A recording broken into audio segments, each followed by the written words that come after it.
Steph takes the mic and says she'll be in her man's corner, like Shane is going to be in Big Show's corner. And Shane says she looks like a cheap, and then he holds back. And the crowd is already chanting it. Steph goads him, saying, "You're not going to say it." And he calls her a cheap slut. We're in Long Island. It's Smackdown. Tales from the Attitude Era starts now. Like right now. Dun, dun, dun, dun, dun, dun. Yep. Welcome. Go quick. That's in the beginning of SmackDown, right? Mm-hmm. Everybody's gonna die. Everybody's gonna die. Everybody's gonna die. Everybody's gonna die. Pretty good. It's Rob Pasbani here with Tommy Blacha, the former writer for WWE in the year 2000. WWF at the time. Get the F out. Yes. And so we're going episode by episode. We're now at the March 16th, 2000, 316 at the Nassau Coliseum on the road to WrestleMania. This one, I get to be just a total smart mark because I wasn't there. Because I was working at SNL this week. Yes. For we're going to talk about that on our next episode. We're going to do a full episode on S&L, so don't give too much away. It's not S and L, is it? I know. You did. You said S and L. I know. Are you guys watching S and L? It's my little bit. It's my little bit. It's really good. It's really good. My bit is to shit on your bit. So that's we go. But so I'm a full smart mark. I'm very excited. Well, opinionated I'm glad jerk. you had nothing to do with this because it really felt like, in terms of the finishes at least, they were like, whatever. We'll figure it out. Yeah. It was one of those shows I thought like, and now I'm polluted by you because I'm like watching it and I'm like, oh, Pasbani's gonna have a hard time with this one. Oh, not another. That's a mess. I don't think there was. We're gonna go through it. I don't believe there was one match that had a clean finish, like a pinfall or a submission without any interference within the 30 seconds beforehand. No. Yeah. But it's fine. One thing I am liking is that the build to WrestleMania is starting to form. You're repositioning people to get them into you see where the card is starting to shape up. Yeah, and then really, frankly, that's the most important thing. It's like, are people looking strong? Are they gonna, are they pissed off? You know what I mean? You got like Big Show, Triple H, that's kind of like the most imperative thing. And the most imperative thing is entertaining the fans and, making a dynamic, fast-paced show. But yeah, no one came out of it like without being like, oh, that was just flat. Where are they going? Or, you know what I mean? Things are at least and that's in a direction. That's why I think I like on this particular episode, the egregious non-clean finishes didn't really bother me because everything was trying to set something up. And if this was WrestleMania, I would be bothered with these finishes. Sure. But I get it. And it's a SmackDown. So sometimes you want to get this shit out of the way, so hopefully in a WrestleMania or a pay-per-view, then you do have more satisfying endings. It's tricky. It's the more I look at all this stuff, it's like, God, it's tricky to book this stuff continuously.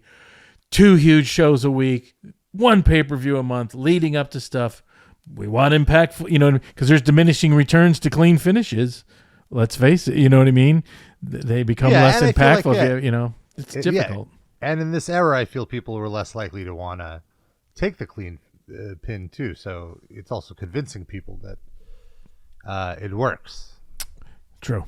I want to say also the Nassau Coliseum crowd, we sometimes say the SmackDown audience is piped in. It did not seem like there needed to be a lot of audio editing on the crowd here. They seemed so hot. And you could see that they're hot. You could see in the background that they're losing their shit. Right. And it's interesting because I feel nowadays, in modern era, Nassau Coliseum is kind of the vibe is off for me. They're either on their seats or they're trying to get themselves over with the chants, like they're showing they're a smart crowd as opposed to going with the show. Not the case in this episode. Everyone's there for the show, rooting for the faces, booing the heels. Right. And that's how you like it. That's the type of crowd you want.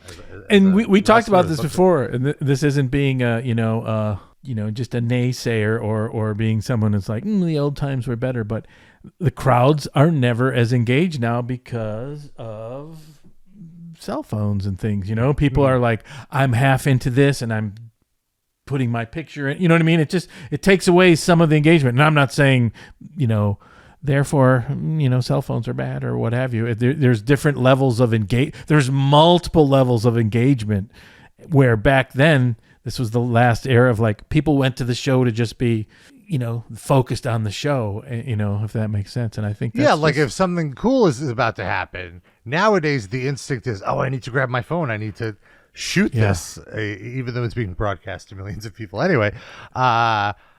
Whereas back then you just experienced it and reacted to it in real time. Yeah. It's much harder to react when you're focusing on getting the right shot. And that is a basic thing. There's no denying it. If you watch a smattering of things of the last 3 years to this era, the crowds are just way hotter, way more packed, way more engaged, period, Yeah. Well, this is the peak. We are at the peak of WWE right now, I would say. These next few months, I guess throughout the year, it's not like things slow down. I think, the climax would be WrestleMania 17, and then I think things kind of take a step back a little bit, but still are really, really great. Like WrestleMania 18 was great.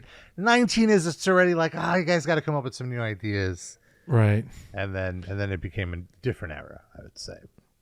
But yeah, it's, the analogy is like a team that has a dynasty at a certain point, and it's like, oh, this, things are going to go, everything's always cyclical, but it's just like, it's extremely difficult to like, keep this going. And again, your fuel for all this, I look at the construction of this show or whatever.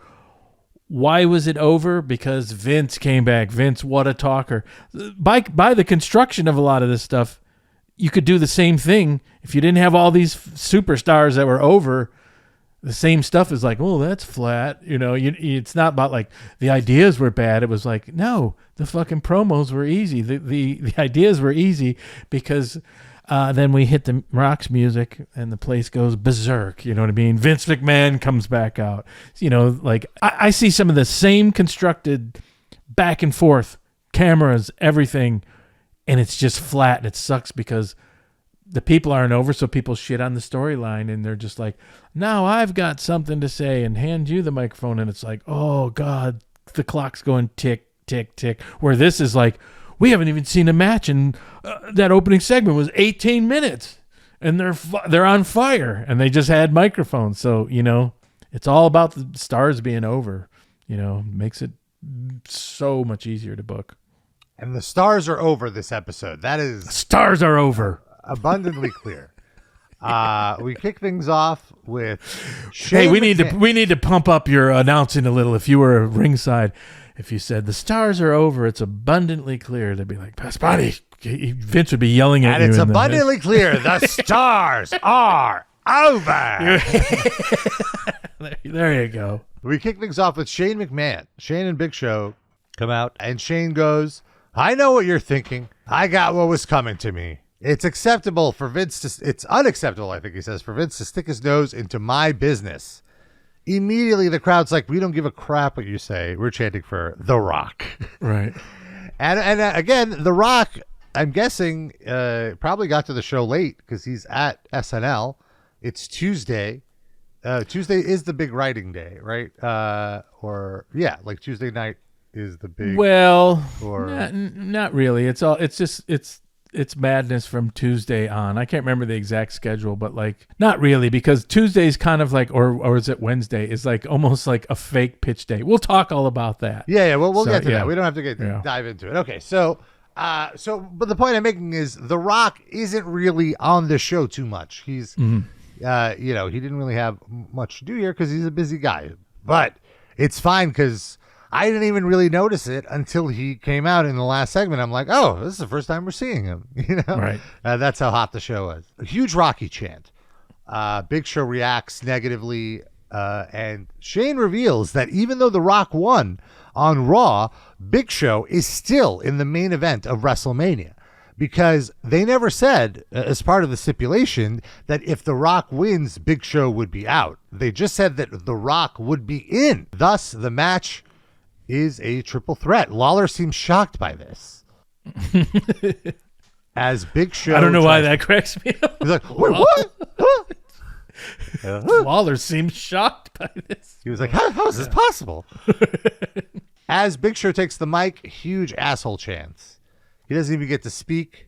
Triple H comes out. Big Show says he will be the next champion. Triple H says, and obviously you can see why Triple H is pissed. A triple threat match, there's no longer champion's advantage because the champion can now lose without being pinned. So not ideal for him. So Triple H says, who the hell do you think you are? Calls Big Show a freak of nature. He says if he loses, that would be a natural disaster. A lot of puns here. Says Shane knows that Big Show can't beat Triple H and The Rock can't beat Triple H. But that's the thing about triple threats. Neither have to beat Triple H. They could beat each other. But Triple H is going to win because he's the game and he's that damn good. Ooh. Which it's like, okay, good line, good line. Steph takes the mic and says she'll be in her man's corner like Shane is going to be in Big Show's corner. And Shane says she looks like a cheap, and then he holds back. And the crowd is already chanting it. Steph goads him saying, you're not going to say it. And he calls her a cheap slut. But it gets bleeped out because we're on UPN. Yeah. But not when the live audience says it, because then... I just think it's so funny that, like, this is the boss's daughter, and you're encouraging your audience to call her a slut. Yeah. As part of the show. And then it gets even more absurd. Vince comes out. Vince gets a huge pop. First time we're hearing Vince talk since December, since he got pushed out of the company by his daughter. Vince sarcastically says how proud he is of his children. Watching them fight was like watching a bad soap opera.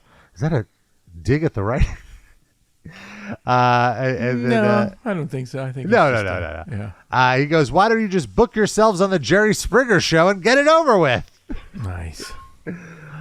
He says while he was gone, they drove out one of the greatest superstars in WWE history, Mick Foley. That's not good for business. And they almost drove from the WWF the People's Champion. That's damn sure not good for business. Your public display of moaning isn't good for business, so I have decided, Vince says, to come back and seize control, and I will be in The Rock's corner at WrestleMania. Hilarious. And then Shane says, you know what's good for business? The Rock versus Kane tonight. Because apparently he has booking power. Stephanie, who also has booking power, says, you know what else? It's almost like the booking power of this portion of this era was just like someone saying dibs. I call dibs on booking. Fuck. Yeah, I book Kane Big Show. Oh. Yeah, that's it. Oh, it's done. You can't undo it. Yeah. I call booking dibs. Stephanie says, you know what else is good for business? A huge slut chant erupts. And she books Big Show versus Rikishi. I just want to time out here. She's like so great in this segment because she's still so young and she's got that. She knows she's working that like shitty. Her facials are incredible and she's out there and like just every like I'm confused, I'm spoiled, I'm this, and then when I say something, she's just like. And this whole segment to me works so good just because like, oh, they're a real family. You know what I mean? If they were just kind of like interconnected characters, like I'm the general manager that's under your power, or I'm getting it. Just I always felt this like even when I first started, I was like, the more family shit you can have, it's a weird reality show. You're actually a family, and you see like that's your kids. It's all there's something about it just makes it so understandable and funny and intriguing and palatable, and she's just great in this. Just with her, it would have been good if you had some youngster who was like in that position, but it's really his daughter. She's coming of age with it. It's I don't know. It's all very intriguing. It's all big. No, I agree. Yeah, I thought I was very. So this next part blew me away. Is Yes. Vince decides to book, and he goes, well, Triple H is going to wrestle tonight. He's not going to be defending the title. We're saving that for WrestleMania. But he should face somebody that Stephanie has something in common with. And I'm like, what? Where do I go with this? The Godfather. What? Vince McMahon indirectly calling his daughter a whore? Sure. And then Vince, sure, you're right. What am I saying? Sure. Yeah. And then Vince I love how you love to get worked up. 20 some years later, he's still worked up. This is his daughter. Vince ends the line with, maybe Steph will get lucky and take a ride on the Ho train. Yep.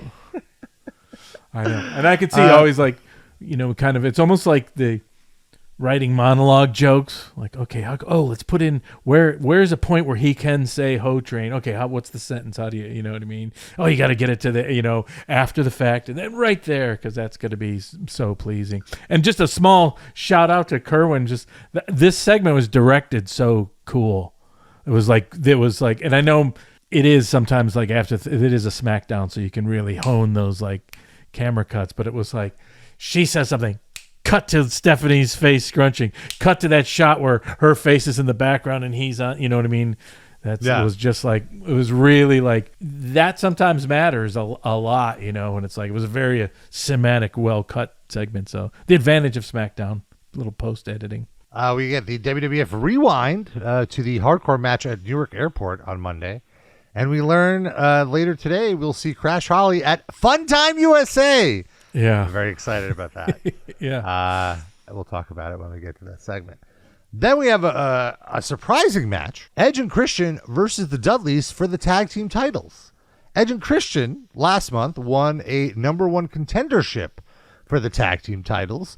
And I seem to recall the match was to be the number one contenders at WrestleMania. So you're bumping up the match a few weeks prior. I'm obviously not complaining because what we got instead was way better. But it was just very interesting how you did like a sleight of hand here. Nobody acknowledged that it was supposed to be WrestleMania. I can imagine this in the production meeting. I wasn't there. Someone, Vince, kind of brought up exactly what you just said. Isn't it a kind of a problem? I think we're fine. That's probably how that works. Okay, that's fair.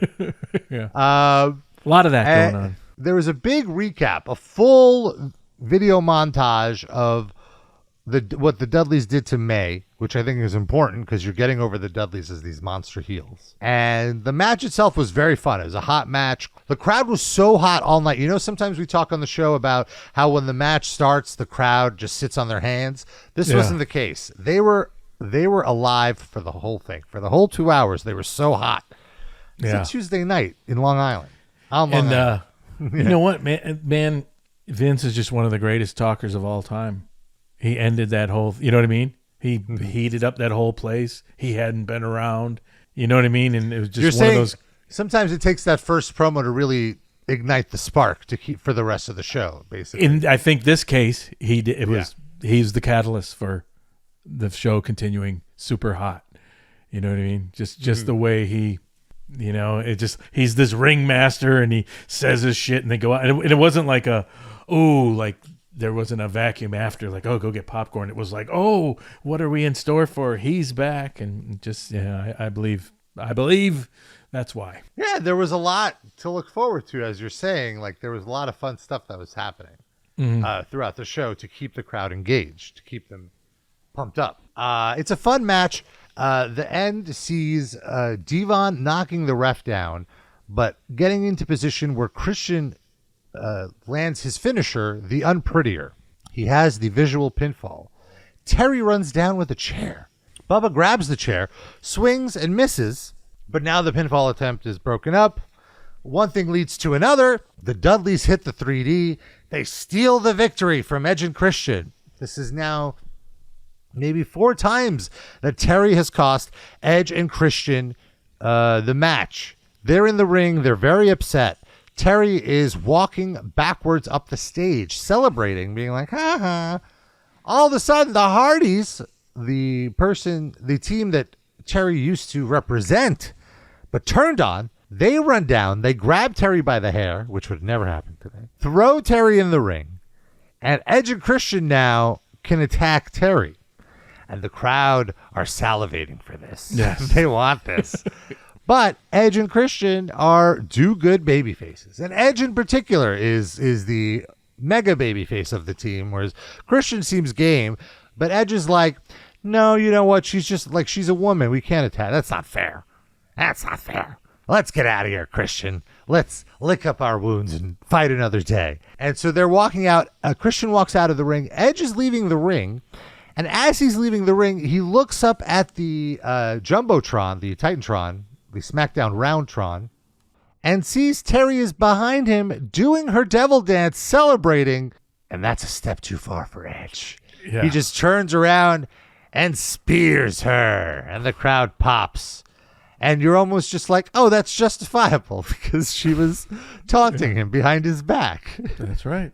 I really like this. And I like, you're ultimately setting up this three-way dance ladder match with Edge and Christian, the Hardies, and the Dudleys, which I think is going to, that was my favorite match of the pay-per-view. So I'm not going to complain about this, even though, it's kind of bullshit, but it's fine because there's a point to it.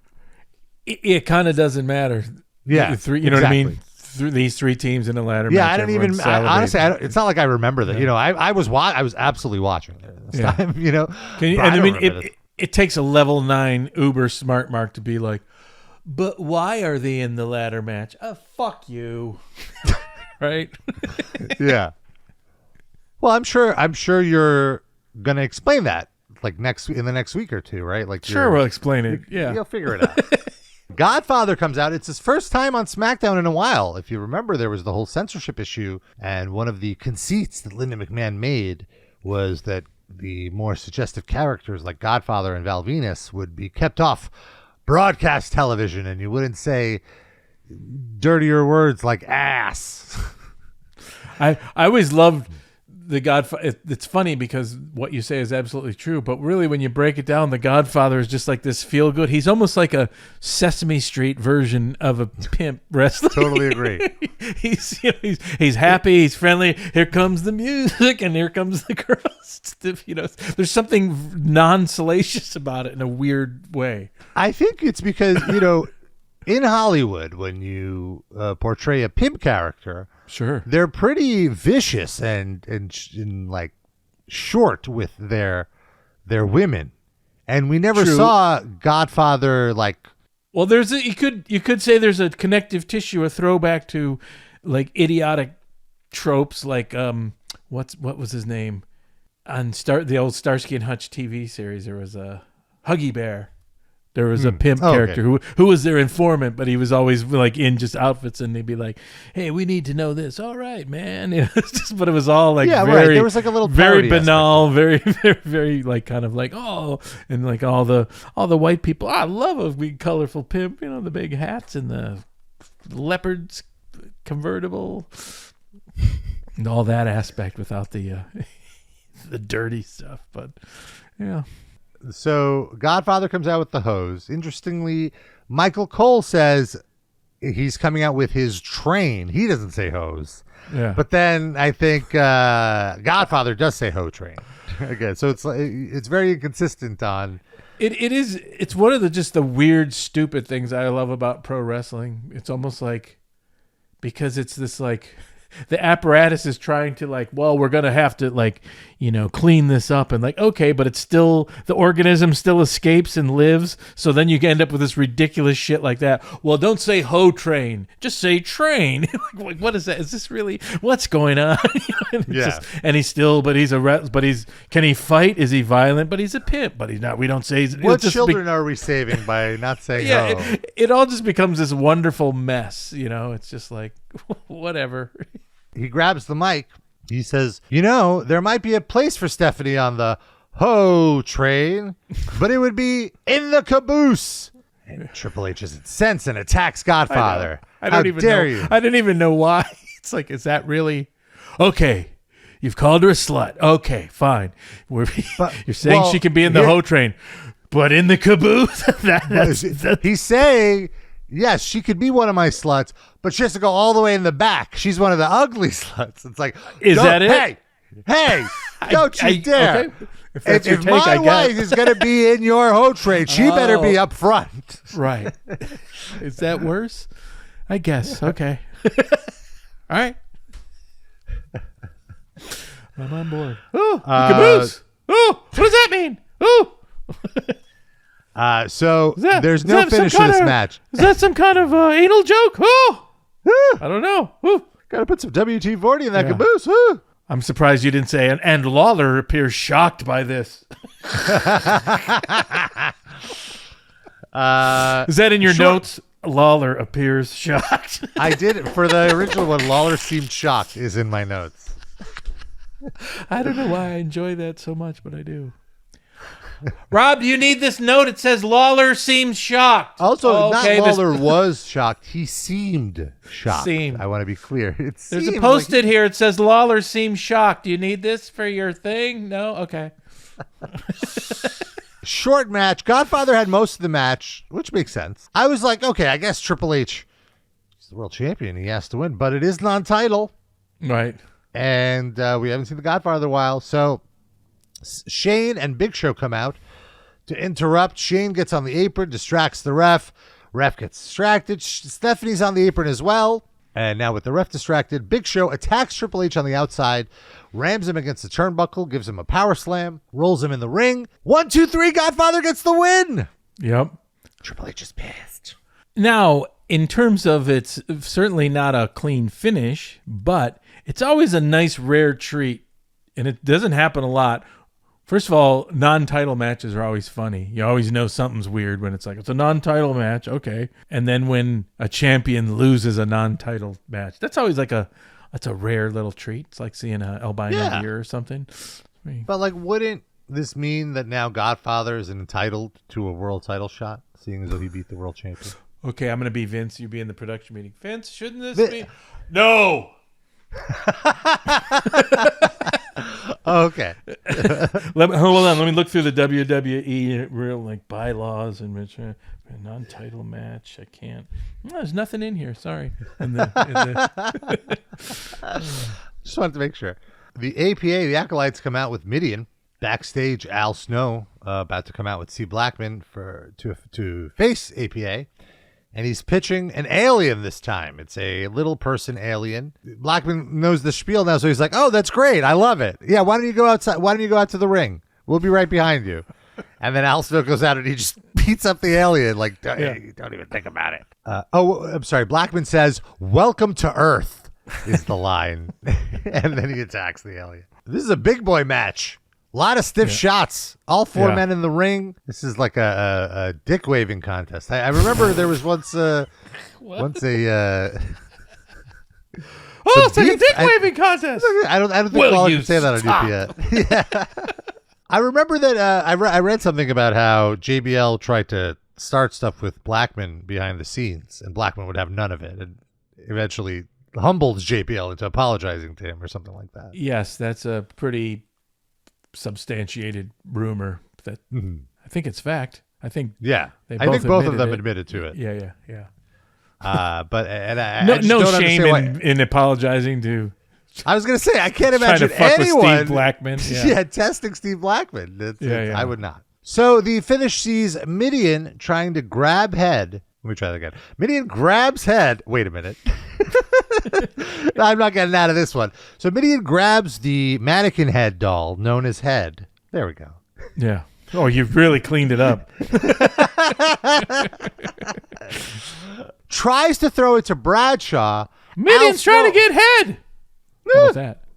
Al Snow intercepts it, but in the melee, he turns around and catches a clothesline from hell, and the Acolytes win. Yeah. Not really advancing any storyline, just a fun match. 4 big dudes beating the F out of each other. Yeah. Kind of a mess, but since they all were laying the heavy lumber, that made it. One thing I kind of love about this era is all the matches are like 4 minutes. You know, it's like if you're not feeling it, don't worry. It's almost done. It's not going to, nothing lingers. Yeah. Nowadays, the matches are like 30 minutes and nothing happens in the first 20 minutes. I just find myself fast forwarding to the last 8 minutes anyway. So it's properly condensed, I would say. Yeah. I mean, and people would say too that the thing that suffers with those short matches is like, how do you establish ring psychology and what have you? But everything can't be everyone can't be happy. But at the same time, I agree. A lot of the stuff today is like, oh, it's not like some big ring psychology thing. It's just a longer spot fest, often. Yeah. Said the crabby old fan. Honestly, they're not even giving you the spots. They're saving those spots most of the time Right. for the last segment. At least in WWE, I'm talking about. Their match style is where first part of it's a little off-putting for me. But anywho, we get the Lugs Boot of the Week. Yeah. Vince is returning. Great to see Lugs as a sponsor.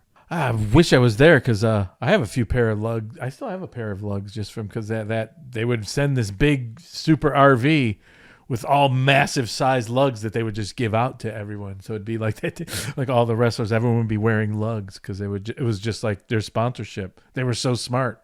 Like, hey, the Lugs RV is here. And they have these people like, what size you want? Hey, you got this? You got this? And they would just give out boots to crew and talent and everyone. So whatever happened to Lugs? Are they still around? I'm not sure. I don't think they are. Anyways, they were peaking here. We have Big Show versus Rikishi. This is the running back, one of my favorite big man matches of this era. We talked about this a few weeks ago. They wrestled. And these guys work really well together. They really give each other a lot. There's a lot of respect. They both take moves from each other that they wouldn't take from other opponents that they wrestle with typically because of the size differences. The big build-up in the match was to the stink face in the corner. No. He lands the stink face. Executes it, I should say. He doesn't land it. Big Show, what is he? He's probably like 4'10" or something here. I don't know. I can't guess how much he would weigh. But he's jacked. Doesn't really have a gut. He's huge. He's kind of like, as far as his size being, muscly, this is his peak. He's got to be over 400 pounds. Yeah, absolutely. And so right after the stink face, Big Show gets up and he's off balance. And Rikishi gives him a Samoan drop. That's insane. I mean, he didn't quite get all of it, but he still got him up. It was very impressive. Later, it's Big Show's turn to do some offense. He delivers a huge belly-to-belly. And then Triple H runs down. Same idea of the previous match. Stephanie distracts the ref. Triple H runs down Shane McMahon, gets in the ring, low blows Big Show, gives him the pedigree, and puts him in position for Rikishi to hit the bonsai and get the win. Nice. Not bad. Good piece of business. This is what I mean by okay, these aren't clean finishes, but there's a reason. This makes sense. I always like symmetrical booking. So I'm into this. Backstage, Kurt Angle is now with Bob Backlund, chewing the ear off a security guard as he's been doing the last few weeks. And they're talking about the crossface chicken wing being the most dangerous move. And hey, Mr. Backlund, why don't you display it to the security guard? And Backlund absolutely destroys the security guard with the crossface chicken wing. Yeah, with that insane face. Yeah.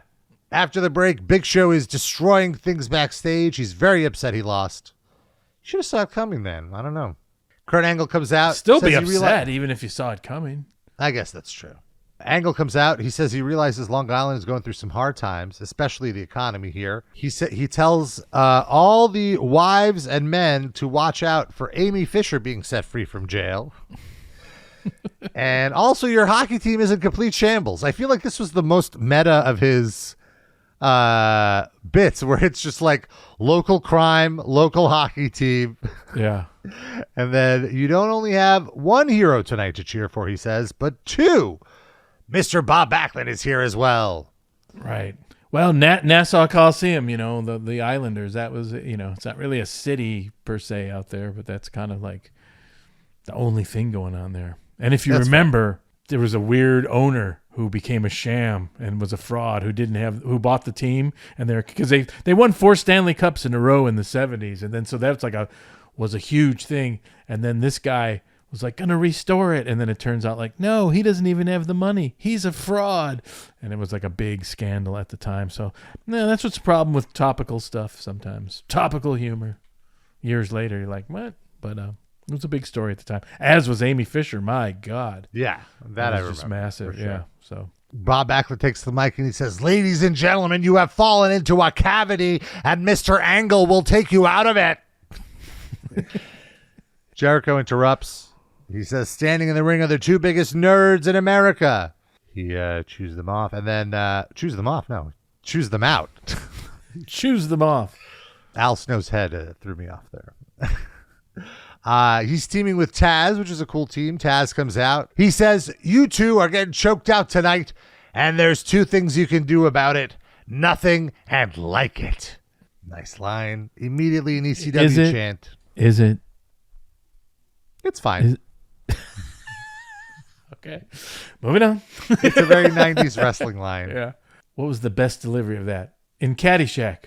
Well, what's his name? Ted White. You'll get nothing and like it. It was a 70s line. Anyways, moving on. Oh, my God. We have a comedy one-liner smart mark in the bullpen. Yep. That's me. Yep. That's like it was. That old reference. Ooh. It was cool to see Taz and Backlund square off, as I've been saying, because I don't know, it just seems like two different eras. And really, Bob Backlund is not that old here. He's younger than like some of the top guys in WWE right now. Like he's younger than Randy Orton is now, you know, like he's younger there. Is he really? Yeah. Let me see here. Well, Backlund's also one of those old school cats, like with that howdy doody face. Like back when you look at, like when I look at my parents' high school yearbook from like the late 30s or whatever, it's like, oh my God, all these 18-year-olds look like they're 50. You know, Backlund kind of looked like, I don't know, he's from that era somehow. Okay, so he's 51 here. So Wow. I guess he's the same age as Jericho is right now. Okay, so there we go. Right. Randy Orton is a little younger than him. I think Randy Orton's in his late 40s. But Dustin Rhodes, R-Truth, Jeff Jarrett, modern day, all older than Bob Backlund is here. Oh, funny. So, I guess Backlund, when he left and came back, it just seemed like he just seemed. Yeah, it just seemed like there was an era switch over. You know, I don't know, Yeah. or something. But like John Cena, 40. Dwayne Johnson, 53 right now. So Yeah. The Rock right now is older than Bob Backlund is in this footage. That's crazy. That doesn't compute. yeah, that's funny. And at the same, but what was funny too is like for all his goofiness, like, oh, he would have fucking handed you your ass, like. Oh, absolutely. You could tell he still did 500 squats a day. Oh, in fact, I remember he was pitching this thing. He's like, you know, I can still do the whatever, folding chair challenge or something. He was like pitching a thing like, I can get anyone. I'll do the whole show if anyone. No one's gonna beat me. Like in his weirdness, like where you just step up on up and down off a folding chair, step ups or whatever you call them. Yeah. And he'd be like, yeah, I can do it. I can beat anyone. No one's gonna like. I'll do it. I'll do it the whole show, like 3 hours straight. Like, you know, he was like, holy shit. You know, it's like a big man to do like, you know, that kind of stuff. Just step up and down. Why don't you just start your workout by stepping up and down on a chair for 3 hours? Oh, no, I'm ready to go. Yeah, he's so old school. That's calisthenics, baby. Calisthenics. Thetics?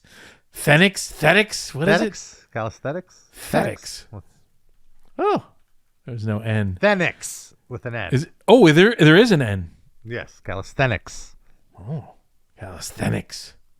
I thought I was being all Long Island. Calisthenics. Taz described as a street survivor, an overachiever. We've talked about this before, but these adjectives do not help Taz. Overachiever seems like a backhanded compliment to me. Like, yeah. Well, when you got to build like Taz and you're, you know, like a pit bull. I mean, it's all. Yeah. I guess it's a height thing. I don't know, but yeah. We know Vince with the height. Yeah. All right, but still, this was easy. This was quick, easy. Taz and Backlund fight to the back. The last we see of them is Taz locking in the Taz mission on Bob Backlund, which I think is so cool. I really hope we get a singles match between the two of them. And somehow Backlund tries to break out. Or, like, I want to see Backlund put Taz in the crossface chicken wing. Taz breaks out of it, puts him in the Taz mission, and wins. Because, like, why does Taz needs the heat? That's what I want in the next few weeks, please. Does he? I think. Well, more than Backlund. Really? You never know. Anyway, Jericho has Angle in the walls of Jericho. Angle looks like he's about to lose. Is he? Are we about to get a clean finish? No. Benoit and Benoit runs down on his own and attacks Jericho. My initial question is, well, why is Benoit attacking them? What are his motivations? But either way, I'm glad because I want to see this match. Right. He's just inserting himself into it, I suppose. Yes. To be like, well, why the fuck am I back here? These fucking guys, I'm better than any of them. Fuck this. I'm going to fucking, I guess that would be his mindset if I had to explain it to the wrestler. That was something that often, just like actors, like, why am I doing this? Oh, hold on a second. Here's why. There we go. Yeah. Chyna, who was out there with Jericho, seconding Jericho, comes in to defend Jericho and attacks Benoit. Benoit takes some punches from Chyna, and Eddie Guerrero runs down and knocks Chyna out with his soft cast. He's now in like, I guess it's like not even a cast. It's more of a. He's almost ready to go. It looks like basically. I don't know what they're called. Soft cast. Yeah. Yeah. And this is the beginning of the Latino Heat, Eddie and Chyna stuff. So I'm very excited about that. I'm excited about the start of the build to the three-way with Benoit, Jericho, and Angle. Yeah, that whole thing came about literally by just Chyna speaks very fluent Spanish. Oh. And then so I remember like mentioning that, like, she's maybe some kind of thing, literally this, like maybe some kind of thing with Guerrero. Nothing. Oh, really? Yeah. Oh, yeah. And then Eddie Guerrero was way into it, like anything to be like, oh, more screen time without taking bumps. That's always great.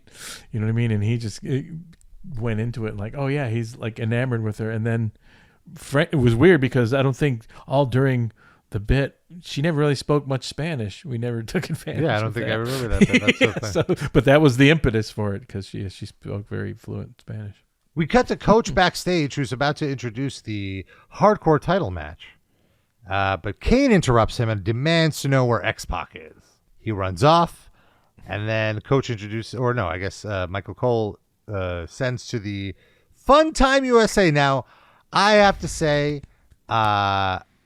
I was so excited when I saw this. Funtime USA was in South Brooklyn. It was an arcade. It was a local arcade. It was my local arcade. Wow. So you've been in there as a little kid? Or? Oh, absolutely. I've had birthday parties there. I would go there on the weekends. Oh, God. And what I remember is anytime there was a WWE show in town, that afternoon they would get one of the mid-card guys to do a signing. Like for years before this and years after this. Yeah, so there was a good relationship there. So I'm guessing because they even went into the commercial, but like they zoomed in on the sign, so there was a relationship. Oh, I'm sure. Yeah. Remember? Oh, yeah, that's funny. And so I was so excited about this when I couldn't believe it. It was like my backyard is in WWE. Wow. Because it's like also in South Brooklyn, like. Nothing happened in South Brooklyn. South Brooklyn was like the forgotten part of New York, other than Coney Island, I guess. It's like the only landmark that people know and the beach. So this was so cool to see. And I thought, watching it with today's eyes, cinematically, this was so well done. Like, this was really, really a well thought out, choreographed fight scene, I thought. Yeah, well, those guys were great, and it was like a fun place. And I don't know who did this. I think it probably was, if I had to guess, maybe Pritchard was there. But then, the guys themselves and Hebner and just like a lot of like, and that was like always the fun of 24/7 to be like, I got him. Where's the ref? Damn it. Or even partners like, what do you mean I want immediate fighting? Yeah. And it was just so chaotic, but it all like kind of made sense. It wasn't just like, and it didn't overstay its welcome, I thought, which I think is very important. It lasted just as long as it needed to. So the way it starts is the Headbangers are dragging Earl Hebner into this Funtime USA arcade, and like you said, you see the logo, they walk in the door. You really get a feel for the place because they wrestle all around it. Yeah. So it's a giant warehouse. On the first floor are what would typically be like carnival games, and also a giant ball pit. Then, so I believe it's Mosh who goes up to the second floor, and that's where all the arcade games were, and then all the skee ball, all that kind of stuff. And he runs up there to the second floor, and he sees Crash at the skee ball game. He's like, hey, Crash, what's up? Blah, blah, blah, blah, what's going on? Oh, what are you doing here? Oh, man. And then he attacks him. Yeah. And then they're wrestling. And, I'm assuming you had the place shut down, but also it's a weekday afternoon. There's not going to be kids there. Why are you assuming that? This was what's so great about this era. Maybe not. Maybe. Well, yeah, I don't know. Generally, they just said, like, well, just keep people out of here. They fucking do so much. Like, remember that laundromat in Boston? There's like, right. We're trying to see people were like, just, the coolest moment, though. So Crash gets away from Mosh at the beginning. Then I remember, so there was. Well, he gets away from him because he's got the pin, but he's like, damn it, where's the ref? Where's Hebner? Right. Oh, that's right. Hebner didn't follow him up to the second floor. Yeah. So even though he had the pin, he had the visual pin, he didn't have the ref to count it, allowing Crash to escape. Crash had nowhere to go except for this giant, like 50-foot slide that goes from the second floor down to the first floor. A tube, like a human habit trail, if you remember that. Yes. Yeah. And then the coolest shot was right after Crash goes down the slide, the cameraman goes down the slide, which looked incredible. Like, that is my lasting memory of this segment, that and something that's about to happen. So they get down. Now they're fighting on the first floor, and now, of course, Mosh comes down the slide as well, knocks into them. Now the Headbangers are double teaming Crash. They go to these carnival games. You play the sound effects as they hit the hammer on the thing. And then they get into the ball pit. And I guess the idea from the Headbangers is, let's corner him in the ball pit. You go this way, I'll go that way. They do spots in the ball pit. They do high spots with like cross bodies and everything. Crash runs out of the ball pit. There's a swinging rope. He does a Tarzan swing into Mosh, lands a beautiful Hurricane Rana. I couldn't believe this. Yeah. They're doing amazing. spots. It kept getting better. Yeah, it was so good. And I mean, that was the climax. It's like, how are you going to get better than a fucking Tarzan swing Hurricane Rana? And so Crash just escapes and runs off. Yeah. Such funny stuff. Yeah. And even when they were fighting amongst each other, it's like, I'm trying to just to explain, I'm trying to win it. And he's like, okay, let's work together, but let's beat him up more. Even Steve heard him say, like, we'll figure it out. Let's just beat him up more. Yeah. This was like one of the peaks for sure. So good. And so unlike anything else on the show. It's a completely different meal course, than like the more serious angles of the rest of the show. No, my favorite thing I ever came up with. I love it. Because even then when it ends, you're like, well, where can we go now? And then how do you top anything that what's going to happen in a weird way, but it's just like, and now we see Crash is getting donuts somewhere, oh, fuck, it's going to be this or wherever, what I mean? It's just the endless possibilities. And especially like, the crews were so empowered to go and like, hey, maybe I can follow him down the chute. Yeah, go for it. Everyone, wasn't like paranoid of like, oh, I don't know, is this going to be good? Like, yeah, just freak out. Come up with anything. Yeah, great. It was great. It was perfect. So backstage, X-Pac, Triple H, Tori, and Steph are talking by the trucks, and Kane attempts to attack X-Pac and Triple H, but the numbers get to him, and he ends up trapped and locked in the back of an 18-wheeler. Backstage, Vince says since X-Pac is hell-bent on containing Kane, that X-Pac will now fight against The Rock, taking Kane's place. Not something that X-Pac is probably happy about. We have Dean Malenko versus Grandmaster Sexay. It's basically a regular match. Fun stuff. Yeah. Like I said, I've been enjoying watching Dean Malenko work.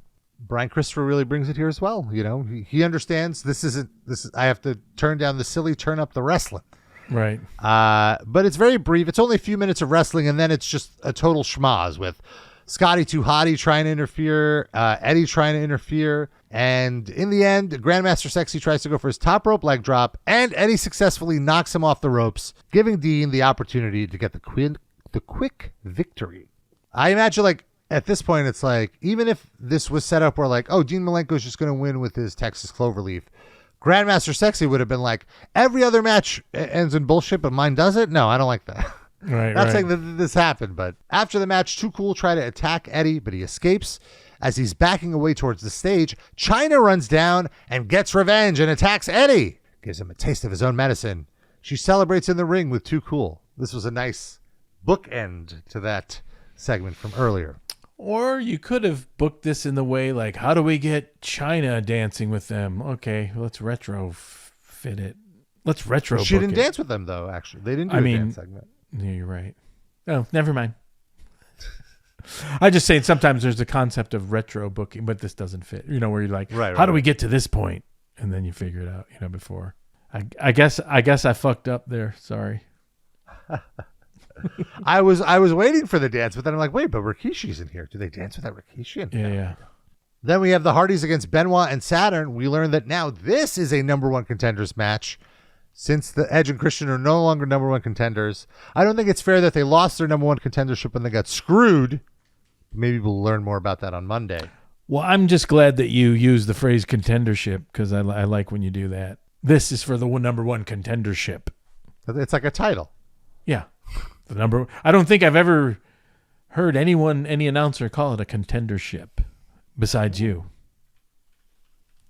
I'm that'll be my new shirt. Oh wow, you're overcome with emotion, are you? Wow, Jim Ross, Michael Cole, Gordon Soley, never. No one. Wow. This is a really fun match. Benoit and Saturn were playing like the heavyweight bullies, like throwing the Hardys around, and it was fun while it lasted. Jeff hits a swanton bomb, has the match won on Saturn, and Benoit grabs Jeff by the hair, pulls him out of the ring by the hair. It looked brutal. Saturn does a top rope suicide dive. They start fighting on the outside. Ultimately, it's a no contest. Backstage, X-Pac is getting ready for his match. Now, how do you feel about a no contest? Now, that's not a clean finish, but isn't it? It's you don't see him much, right? You don't see it's a count out, right? It was kind of like it was a little messy, right? So, yeah, but it could have been a double count out. I would have been okay with it. I'm okay with it. Count out is almost, in a way, a clean finish because it's kind of abiding by the rules. You don't see him a lot, and it's not like controversial. Sometimes I feel it's a cop out. Like it's a cop out, but not in this case. But it's still a clean finish technically. The rules are dictating something, right? That's true. To count out, time limit draw. That's a clean finish, so to speak. Yeah. I just needed to be heard on that. That's all. Backstage, X-Pac is telling Triple H he's always getting him in these situations, these wacky situations. Yeah. Triple H said, I didn't get you into this. Vince did, but I'll get you out of it. I like that. We have The Rock versus X-Pac. This is where I realized we haven't seen The Rock the whole show. Right. It's been 1 hour and 50 minutes without The Rock. We haven't had one of those promos where The Rock makes fun of Jonathan Coachman or Kevin Kelly or someone. Yeah. We don't see that. So it's The Rock versus X-Pac. Quickly, Big Show and Shane come down. Triple H and Stephanie also come down. Rock gets thrown out of the ring at one point. Big Show goes to attack him. And then he's like working on The Rock, and Triple H comes over and attacks Big Show and throws Rock back in the ring. At the end of the match, X-Pac basically walks into a rock bottom. It's the pin. 1, 2. Big Show pulls the ref out. The ref admonishes Big Show. How come the ref isn't kicking these people out? I guess this isn't that era. But well, yeah, he should have. Sorry, no, I know he should have. Yeah. At this point, yeah. Triple H sneaks in and attacks The Rock and puts X-Pac over The Rock to get a pin. 1, 2. Kane's pyro hits. He runs down to attack X-Pac. They run out of the ring. Rock, Show, and Triple H fight in the ring. So we have another no contest, back-to-back no contest. Rock eventually sneaks out of the ring and is just laughing as Triple H and Big Show are left in the ring fighting. Vince is watching a monitor backstage, loves what he sees as SmackDown ends. So a complete opposite to the previous SmackDown, which was heavy heat. This one, the face foils the heels, and the heels are fighting amongst themselves. And the great thing is, the very ending is, the wild card is back, Vince McMahon, and it's like this, and he's happy. he's happy with all the chaos that he's sowed. But you know what I mean? So you do go into the WrestleMania like, well, I can't trust him. Right? You know what I mean? So as long as you're going in with like, we don't know what's going to happen, you know, that's kind of like what you want in a big way. And I think it accomplished that. And I just wanted to say it was cool. It's always good. It is a convoluted ending, but when Kane's pyro hits, that great shot of even X-Pac is all red from like the flame, and he's like that, and just fucking Kane can just like march in, step over the rope, you know what I mean, and they engage, and then like so quickly too. Big hit. X-Pac does the, you know, and sometimes those can be funky. I punch you so hard you fly out over the third rope. Sometimes that can be goes out and then steps over the other one, and you know, it's like that all took like 3 seconds. It's like that's so exciting, especially live, to see like, oh my god, oh that flame, I can feel the heat. I'm in the eighth row, and look that at flame guy. Like when those flames hit, like that boom, I always jumped. Like I couldn't help. Like I was always freaked out for a second. You know, like you can't help it. It's so loud, and it's so impactful live. It just is like, you know, that's just a huge part of it. You know, that works incredible. But yeah, overall a very fun SmackDown. This is a transitionary SmackDown, and you really didn't have your top guy for most of it. Yeah. So I enjoyed it. And you know what? It's even some of the segments, like some of the endings, like some of the things can be made a little crisper by editing, tightening up some of like even the finishes and what have you.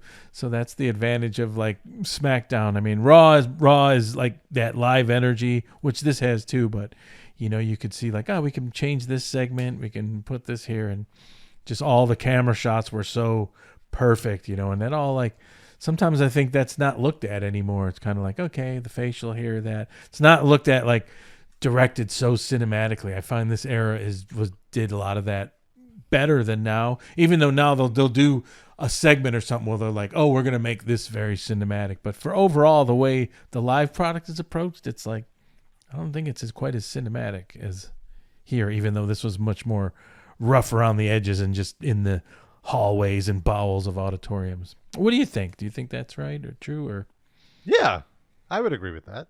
No. I always prefer everything in front of the crowd. Yeah. I want it all live. Yeah. Yeah. It is a soap opera. Yeah. The 90%. Yeah, I agree. You know, that's why I even liked when sometimes the backstage stuff was played through the Titantron and you could get the reaction, or, you know, but yeah, you got to be judicious about that. But the more in front of the crowd, the better. I agree. A few notes about Sunday Night Heat. Ooh. This was the debut of Trish Stratus. She was watching a test match. Test defeated Gangrel. So we're about to see the TNA thing pop off. She was watching a test match, and so they're hinting something there. Val Venus had a promo that he's back now. He defeats Viscera. You have Scotty 2 Hotty defeating S.A. Rios. This is continuing S.A.'s losing streak. Then we have Albert taking on Joey Abs, defeating him, and again Trish Stratus comes out, scouting Albert. And the final match is Mideon defeating Big Boss Man by disqualification. Oh, it's just he gets a nightstick, and that's what he was just done with him. Nice. Oh, and we see the debut of Bull Buchanan in this thing. He helps Boss Man. Oh, a lot of angles on Heat this week. Bull Buchanan, hilarious. I was not there, so you wouldn't have let that happen. No, well, I certainly would have. I would have been excited to be like, well, what match is up? Boss Man versus Mideon. We got to get back for that. Almost the whole card, I could be whatever. I've seen it good, but like, you know, I am a Mideon. I'm a Mideon mark and a Boss Man mark. Well, that's the show, folks. We'll be back next week. We have a very special episode next week because we're going to be doing the SNL. He's watching S&L. Sounds like something your grandma would say. He's watching that S&L. I want to add, by the way, like I feel like WWE didn't really promote pretty hard that The Rock was going to be on this show. You would think like every segment they'd be like, hey, I guess it's a competing broadcast network, so I could see why maybe UPN didn't want it.